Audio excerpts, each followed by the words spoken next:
Hindi ko naman nilalahat. Pero totoo, nature ng tao yung ego na gusto laging mas better sila. Kaya kapag may mali kang nagawa, automatic yun ang pagkakataon nila para umatake, para ma-prove na mas magaling sila sa'yo. Napansin mo na kapag tama ka, kapag nag-e-excel ka, madalas hindi nila pinapansin. Pero isang pagkakamali mo lang, big deal agad sa kanila. Parang buong pagkatao mo, doon na nakabase.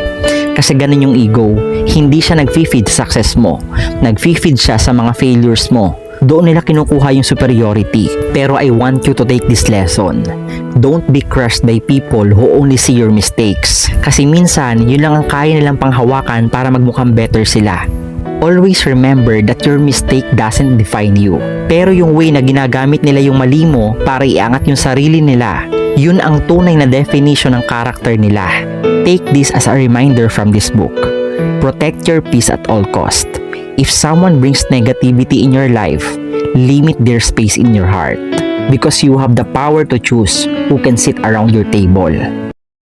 Bakit ang linaw ng mata nila kapag nagkakamali ka? Hindi ko naman nilalahat. Pero totoo, nature ng tao yung ego na gusto laging mas better sila. Kaya kapag may mali kang nagawa, automatic yun ang pagkakataon nila para umatake, para ma-prove na mas magaling sila sa'yo. Napansin mo na kapag tama ka, kapag nag-e-excel ka, madalas hindi nila pinapansin.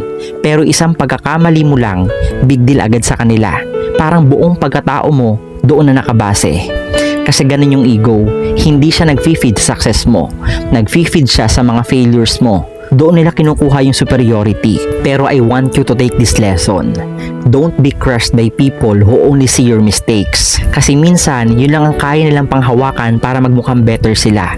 Always remember that your mistake doesn't define you.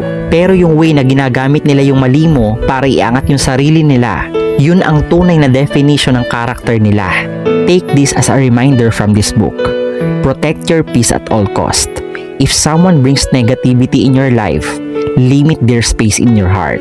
Because you have the power to choose who can sit around your table.